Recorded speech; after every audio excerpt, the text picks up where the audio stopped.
Hey, everybody. I hope I'm catching you at a good time right here. So, I'm doing something very special, and I am conducting an interview with Jen Rachuy here. Yes, love it. She's coming to you from Dallas, Texas, where she lives with her fiance and her pups, Wendy Bell. And yeah, we're gonna have a conversation with you guys about around the topics of mindset and meditation and different forms of it and how it can benefit your life. And the reason I thought Jen was a perfect person to have a conversation with it about was because she is a yoga instructor. She has gone deep into this topic in different forms, but she's also a real person just like you and me. She has a day job. She works in sales. She doesn't just do yoga all day long and meditate all day long. She's got a life to work with. So I thought that she was the perfect person to have this conversation. So welcome, Jen. Thanks. I'm excited to do this. Yes.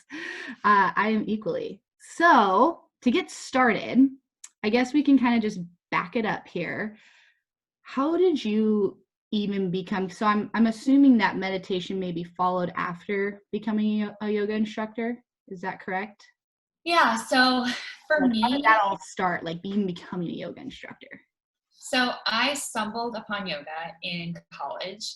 I have a degree in exercise science and public health promotion from the University of Iowa, and I was just signing up for like extra courses and signed up for like a yoga class. And then part of the yoga class was like a teacher training, doing a promo to get people to sign up for the teacher training.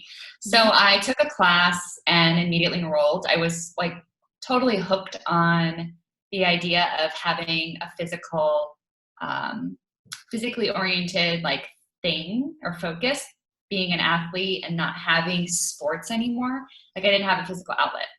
So also I was super inspired by the like older women in class, which at the time were probably my age now as a college student looking back.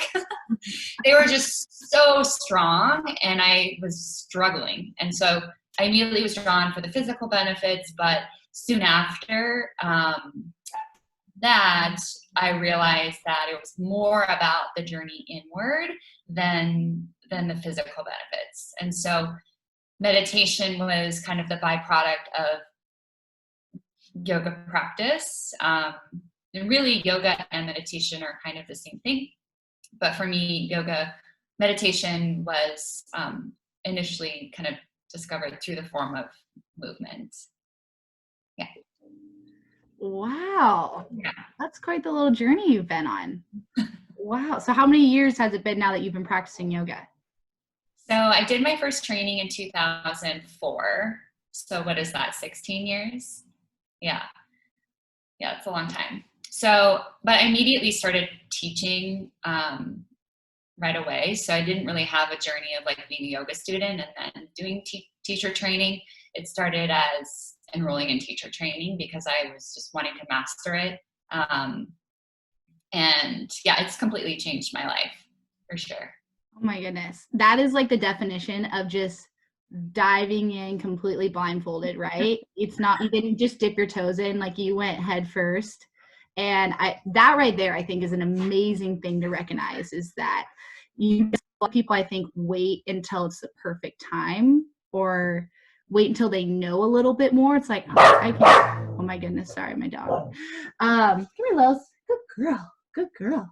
So yeah, a lot of people just like are waiting until they have enough knowledge or feel comfortable enough. But the fact that you just dove right in is incredible. Great. So with that, you're now a yoga instructor. You've been practicing for 16 years. Oh my goodness. And you mentioned that meditation was with your yoga practice. So I know the topic of meditation can be a little bit, I don't want to say intimidating, but people can just tend to think, oh, I can't turn my brain off. How would you say that yoga allows you to meditate in a way that you are able to look inward as opposed to just sitting in silence and listening to your thoughts? How do those two things differ? Yeah, so for me, because I'm just a very physical person, movement has always come naturally to me, and movement is always something that I crave, and it allows me to shake off the anxiety and clear my mind. Yoga has been the pathway for me to find stillness, but really finding it is really like shedding the busyness and the constant chatter in your mind, so that you're really just focused on one breath, one movement, one breath, one movement over and over and over for 60 minutes, to the point where you've lost the clutter and the chatter, and you've just been super focused on a rhythm of something. And so for me, adding movement to that rhythm and internal connection allows me to shed the busy mind. Does that make sense? I kind of forgot your question. No, that totally made, no, that was perfect. I think, and this has actually served for me as well, as I didn't, at the time I didn't think about, yoga was the bridge to my meditation gap, but I practiced yoga for, like once every other week, right? Nothing crazy, but I practiced yoga for a couple years before I even thought about sitting down and doing like a formal, like non-moving meditation. And by the time I got to that place, I was like familiar with focusing on my breath work. I had, it was super scary to think about sitting in stillness, and there's just no way my brain was going to be able to turn off. And where yoga, I found, was also such an amazing bridge to that gap, right? And not that you ever need to get to that point that you sit in stillness, right? But I found that yoga, like you just said, was an amazing opportunity for you to look inward without necessarily thinking about meditating. You're just moving with the flows. You're focusing on your breath work. So that's awesome. Awesome. Do you ever do any other forms of moving meditation? Meditation. Because I know you mentioned that you go on walks. Yeah. Yeah. So really, meditation is about like finding a place where you can listen to your internal world. So it's actually not turning, like, I said, kind of turning off the chatter and the busy mind, but it's actually, what I mean by that is you're actually tuning into it, and you're listening. You're listening to what are the repetitive thoughts, and you're reflecting, because our thoughts drive our emotions and behaviors. And so it's like, how can you actually listen, but find a place to listen where it's quiet and still, and it can be really loud. So other ways of meditation, forms of meditation that I like to do are like meditative walks. So silent walking, no phone, not even sometimes like the dog or any like distractions, and just tuning into like your senses. So smell, sight, see, listen, touch, I guess. But you're connecting to something really present and real, like in the moment. Can be really powerful. And then, and just being with your thoughts as you take that meditative walk. Other forms of meditation that I really like are guided meditation. So it can be, a guided relaxation from like walking through each body part and feeling it, releasing it, feeling it, releasing it until you're really tapped into a relaxed place. I also like meditations that are guided such that they guide you through just sort of like, it's almost like you're listening to a podcast, but you're anchoring in your breath, and then you're considering like inquiring questions as you meditate, and you're like listening to either the questions or the words of affirmation, and you're connecting, you're experiencing how words are landing like in your heart or in your mind, and you're starting to listen to that experience and maybe identify like how to make decisions outside of that meditative moment in your life that better serve you as a person.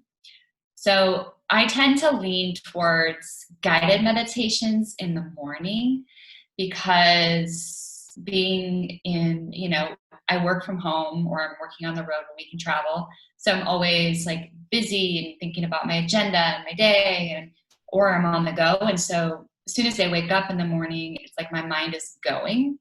So guided meditations work really well in the morning for me. And then moving meditations usually work better in the afternoon. So I like taking yoga class and then sitting down and meditating, or like a walk or something. So.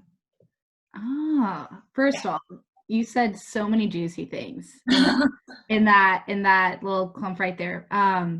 So starting with, in the beginning, you were talking about your thoughts dictate your emotions, and the fact that, bottom line, when it comes to meditating, it's not about clearing your mind. It's not about disregarding the thoughts and not having them. A lot of the times it's like just recognizing their presence and kind of working through them. It's not necessarily about not having them at all. I've heard the term monkey brain before, where it's just focus on your breath. If you have that monkey brain and a thought jumps in, that's okay. Recognize it, own it. If you even want to move with it a little bit, it's cool, but then try to come back to your breath. And I think that that's something so powerful because I'd say the number one thing when I talk about meditation with people who haven't, don't use it as a practice in any way, is just like, I can't turn my mind off. I can't turn my mind off. I can't turn my mind off. And it's just like, that's cool. Like it's a practice. It's not a perfect, right? Like if you can't turn your mind off, then that's totally okay. And there may be different forms like the guided or walking that may be beneficial for you to hopefully, start recognizing those thoughts a little bit more efficiently, as opposed to just having them run rampant in your mind. But yeah, guided meditations are like, that's what I do. I very rarely sit by myself and just do nothing. I have to be in a really, really stable, energetic place to be able to do that, which doesn't come often with my job these days. So I love that you brought up that, especially in the mornings, it's nice to just be able to, don't have to worry about it. I'm just going to let someone else guide me through this. I'm going to give it to them, and we'll see where it goes from there. That was Yeah. Ooh, there's some feedback. Yeah.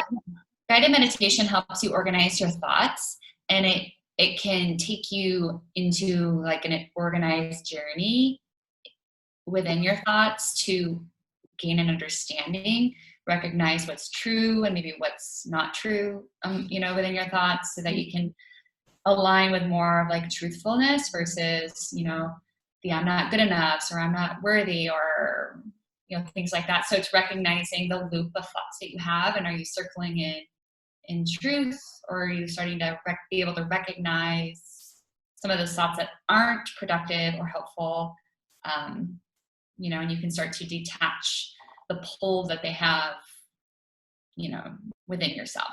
Oh my gosh. Yeah, absolute. Oh, that was golden. that was so awesome. And that's where, it's a skill, right? It's a skill, though. It may not happen on day one. It may not happen on day, 30. But do you find that you get better at being able to work through those thoughts the more that you practice? I think so. I think, you have, just like everything else, you have seasons of being really in tune. Even just like within a month, you have your hormones shift, or you have things happen. So you get pulled away from feeling connected and in tune. And then, seasons of being really connected. So, I think it's knowing that if you need to change your routine or adjust, and that's okay too. For example, sometimes, for people always ask, how do beginners get started if you're not a yogi and you're not already, involved, or you don't have a toolkit to tap into depending on your mood and what's happening. I always think of like meditation is just a ritual. So if you need to start creating rituals around your skincare at night and making that your meditation. So it's really about being intentional with whatever you're doing. If it's maybe in the morning, your cup of coffee, like that's your meditation. You're tasting it, you're smelling it, you're enjoying it. Let that be your meditation. So building it around your lifestyle is really important to, especially as you begin to kind of live in a more mindful way. Mm-hmm. Yeah. Absolutely. Absolutely. Would you I guess I maybe should have started with this, but we were going on in such a great track there.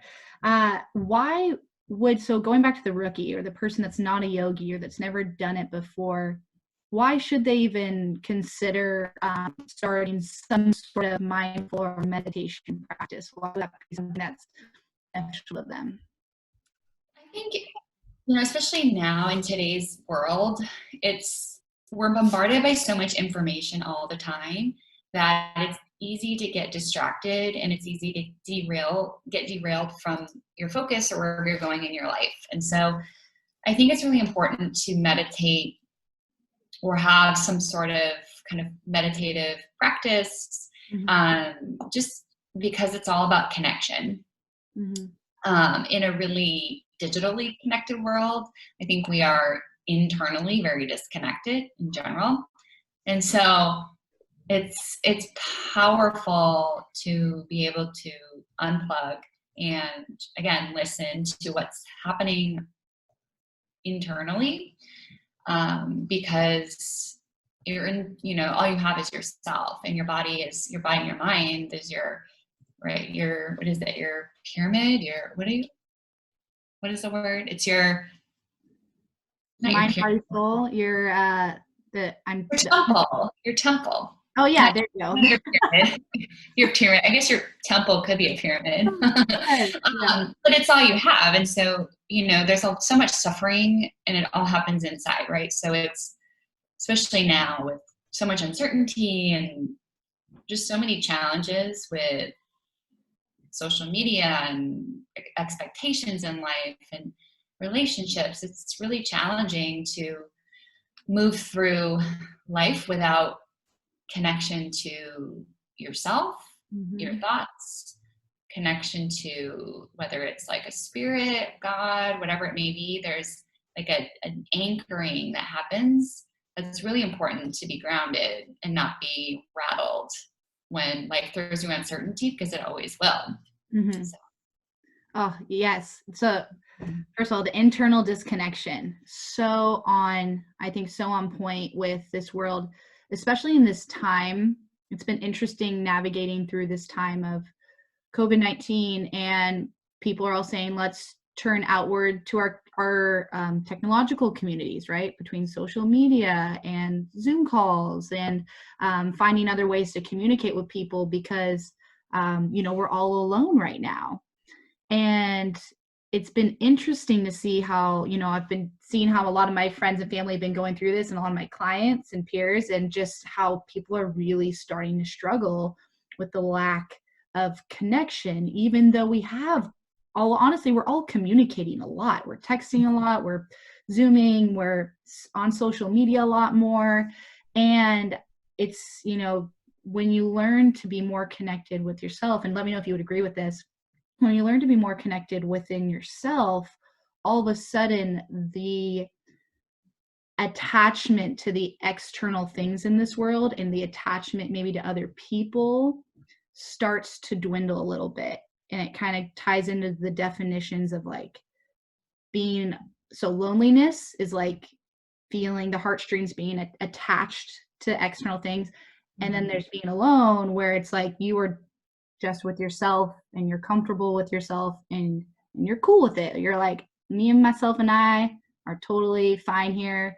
We don't rely on anything or anyone else to feel joy, happiness, and fulfillment. And as long as I have myself, I know that everything else will kind of be okay, put you at ease a little bit. So I don't know, what would you agree? Would you kind of agree or disagree with those two concepts? I think there's yogic principles and practices around practicing non-attachment, and this idea that there is really about, are you in a right relationship or a right connection to, people and things, and it's really around, are you aligning with kind of your truth and what is really real? So, for example, early in my 20s, I made a lot of decisions based on, a fear or a self-doubt, so I would kind of surround myself with people and scenarios. And different things in my life that were validating that fear. And so it was a vicious cycle of breaking that, but it starts from listening within and recognizing, is that a healthy attachment or connection? And is it supporting me in my life? And does it feel good? And does it, so it's slowly, slowly shifting your perspective and the things in your life that support you and the true you. But it all starts by listening. Dude, totally. Yeah. Did you have, so obviously at that time you said in your 20s that you were making decisions that were not necessarily aligned with your truth, and you were attaching yourself to people that maybe that didn't align with where you wanted to be. Did you have kind of a breaking point to where you're like, I kind of needed to start taking myself, my self-care or what I want more seriously? Or was it kind of a slow trickle effect of like, slowly I'm realizing this? Or was it like one big moment, boom? Because I had one big moment that was just like, I need to look within. Here it is. It was very clear that I needed to do that. So did you kind of have an experience like that? Totally. I think I personally have like a high threshold of like dealing with BS in my life. So it's like, I hit a breaking point where it's like, done, enough. There's been many examples where, I just have to cut people out of my life. I'm like, I'm done. Like, that's it. Like, I'm so pulled away from who I really am and who I am my best self. And so it's more like, it could be a job or relationship. And it's been all of them really in my entire life, where when I finally sit down and listen and like over and over and over and get back into a healthy routine, it's like those decisions are blaringly loud and right in front of you, but you kind of mute them and you're asleep to how they show up for you, whether it's your job or people or scenarios or how you're handling a conversation. When you're really connected to like what feels good and what's right with you, through meditation and just listening and breathing, you're able to make decisions really easily that support you. But when you're disconnected and asleep, it's hard, and life can be challenging. Yeah. In my experience, that's how it was.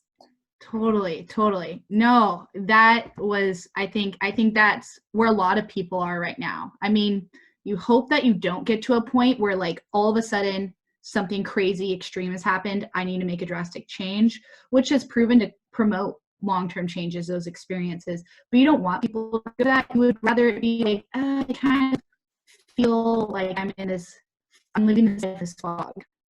And there's been a time in my life where I was like, I'm living life and I'm just not seeing clearly like what my next decision needed to be, like, let alone long term, but like even tomorrow, I don't know. I'm just feeling dumb. Like everything just, I knew I wasn't feeling a lot of things anymore. And I wasn't able to like listen to my intuition. And, I think coming back to, okay, grounding with this meditative practice, being grounded with myself, all of a sudden, that are aligned with your truth all of a sudden becomes so, I'm not gonna say effortless, but it just becomes so much more clear on they may not all be easy decisions, but it's clear on what you need to do to execute, Totally. Yeah.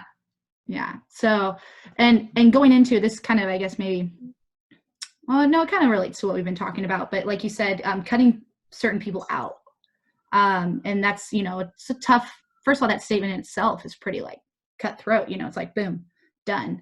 And sometimes you need to go to those extreme extents, but that's been a journey that I've personally focused on a bit. And I would love to hear your experience as well, but and because it's hard to cut people out of your life and you don't always necessarily need to, but I read this book every day called The Daily Stoic, and there was this one day the page was talking about, surrounding yourself by like-minded people, or who you surround yourself by. You do that all the time, right? I think you are who your 5 closest people you surround yourself by. But it quoted, saying you can stay with the people in the past that you love so much that like essentially aren't making the best decisions, or you can choose to move forward and become the person you were destined to be. You can't have both. you're either going to be, you will never had what you once had with those loved ones. You'll be pulled back, or you choose to, you know what, I love you, I respect you, but I'm going to continue on the path that I know I need to. And it was like, oh my God, to a T, like it's a crossroad that I was at. What would you have to say? Because it sounds like you've had some experience with having to cut some people out about that statement of taking seriously who you by. Definitely. I'm getting a little feedback. Are you? My dog is barking upstairs, so okay. That could. It might be my Wi-Fi. I'm good. Okay. So, couple things regarding that. So, sometimes you have to like end it. If it's toxic, if it's if a relationship is causing you to spiral, if your experience of a relationship is causing you to revert into unhealthy thought patterns, and it really does take meditation to recognize, and like listening and being still to recognize that wow, like I'm spinning. So there can be just some listening there to discern whether that. But for me, I always start with like I'm letting a relationship breathe. That friendship is breathing, that relationship's breathing. Like I'm just giving it space. Mm-hmm. And to be without, and then experience my world without that, without having to put a big like X on that relationship, or So I always say that, and often what happens is it just feels a little less jarring just to say you're letting it breathe. Mm-hmm. And typically what happens is it just kind of goes like, you don't tell them I'm letting our friendship breathe, but you're consciously deciding that. Mm-hmm. With a lighter kind of approach. And then typically my experience has been that, it could be a year, it could be 2 years. And maybe it's work that person has to do on their own, and they'll come back around if it's meant to. Family can be challenging because family. Mm-hmm. Yeah. Mm-hmm. So I just always try to prepare myself with, good healthy practices and rituals that make me feel good if you need to be in their presence or around them. And then just having that boundary of limiting your space and time with that person. Absolutely. Yeah. No, because I think that's a lot of people who are trying to become a better version of themselves and put themselves in those situations. It's hard when, the person that you've been best friends with for 20 years or whatever it may be is one of those people that's not loving that you may be changing. And you're like, I love you so much. I just don't know how to, I don't want to drift away from you, but I know I can't be spending a ton of time with you. And so I think we're going back to the meditation as a tool to equip your mind for those situations and letting relationships breathe. Oh my God. That's very, very powerful and very true. So some good insight to that. So thank you. Yeah. So let me think. Where do I want to go from this?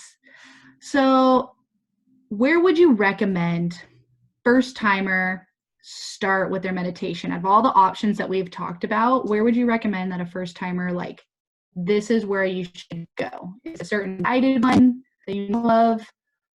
Or is it going for a walk and disconnecting? Is it starting a yoga practice? Where would you say the first place for someone to go would be? I would say the first thing to do is connect meditation with movement, because moving naturally calms the mind and just has, even just hormonal, just has a lot of positive benefits. Totally. And so, when you're able to release through movement, your mind naturally, because you feel better, you're more relaxed, and you can sort of shed your day. Mm-hmm. And so I would recommend, whether it's after one of your workouts or, a yoga session, to try that way. Okay. And there's just a lot of really good resources like the Calm app or Headspace. Mm-hmm. And then my favorite guided meditation is through a yoga teacher that I love. Her name's Rachel Braven, but she publishes daily meditation is 3 to 5 minutes every single day. And it's anchored around, whatever's happening in the world it's just really guided from like a heart center meditation. What's her, does she have another name that she goes by? Yeah. So her Instagram is Yoga Girl. Yes. I knew that name. And I was thinking, I was like, it's gotta be, I think this is Yoga Girl. I've listened to some of her stuff before. Oh, she's amazing. Yeah. She's like a world renowned yogi. I actually went to her retreat last summer in Aruba. Yeah. And that is awesome. She just has a very motherly approach, and just like, she just nails it every time.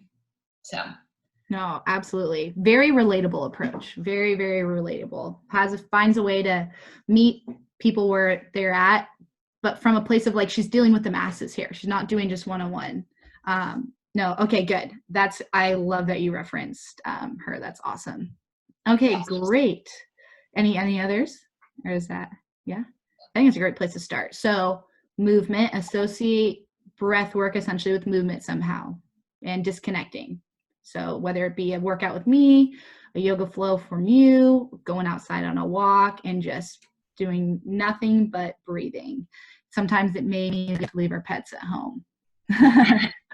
Okay, good. Perfect. And then Yoga Girl. I think that's her Instagram handle, right? Yep. Yeah. Okay, cool. So I guess I'll finish up here with the last 2 questions. First one would be, what's the best way to reach out to you? I mean, clearly a wealth of knowledge within this realm and extremely relatable. Is there any way that people can find you? Yeah. Just DM me, Instagram, Facebook, either of those work. Yeah. Is it at Jen Rachuy? Yeah. Okay. Yep. Sweet. Awesome.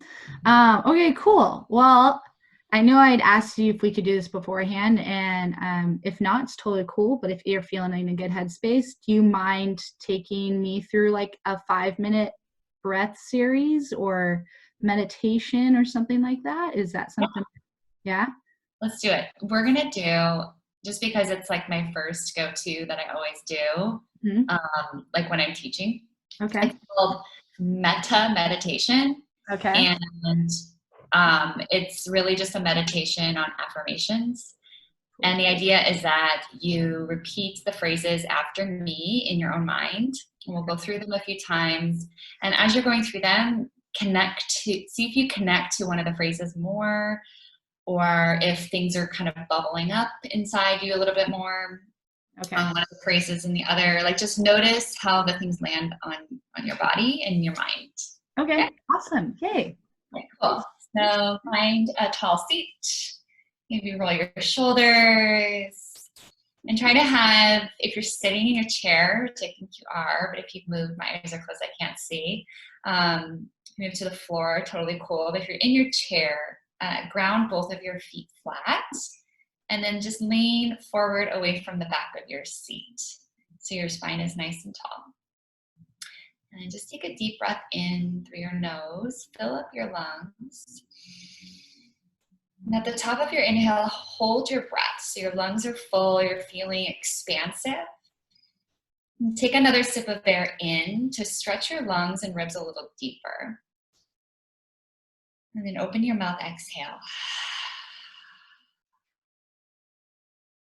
And seal your lips, inhale through your nose, big breath. Hold at the top. Take another sip of air to fill deeper. And open your mouth, exhale, let it all go. And then just resume a smooth inhale here through your nose. Feel your breath swirl around through your nose. And then through your nose, exhale, nice slow breath out. Just take a few moments here to experience breath. And notice the quality of your breath.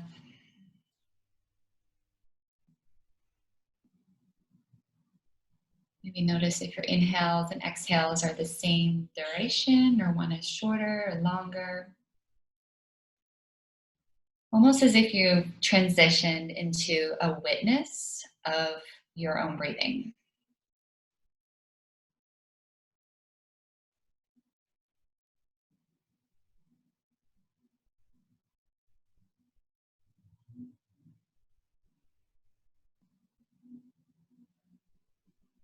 And continue a steady flow of breath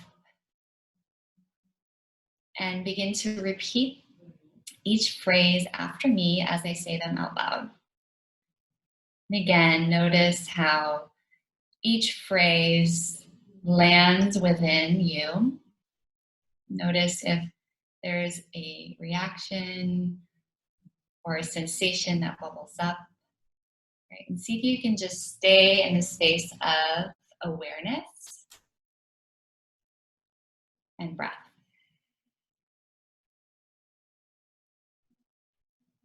So repeating after me in your own mind, may I be happy.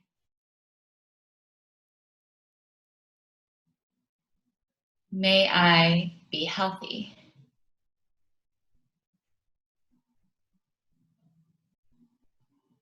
May I be safe from inner and outer harm.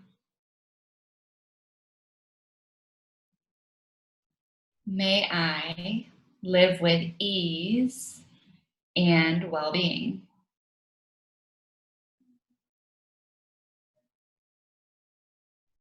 May I be happy.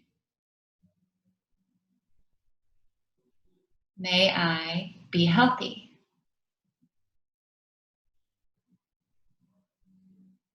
May I be safe from inner and outer harm.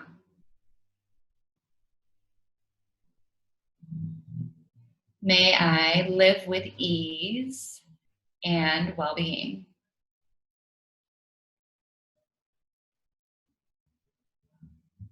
And slowly take a deep breath in. Long exhale.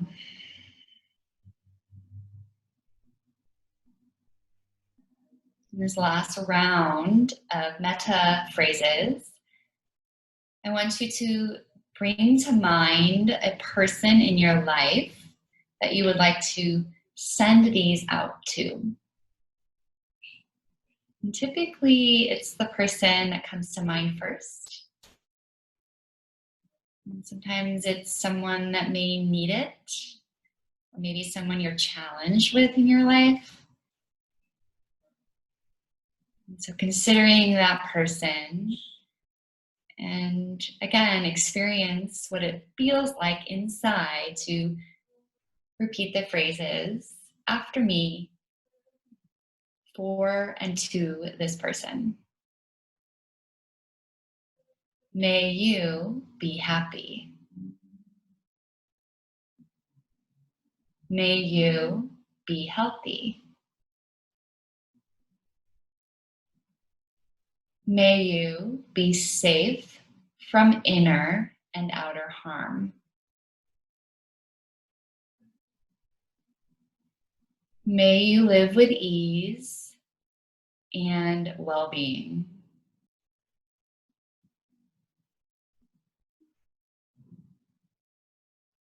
And slowly take a deep breath in.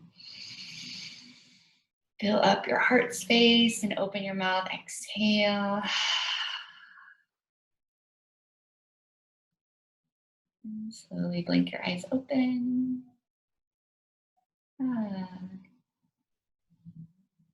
That was great. That felt so good. That was awesome. I don't know how long it was, but I'm like super chill.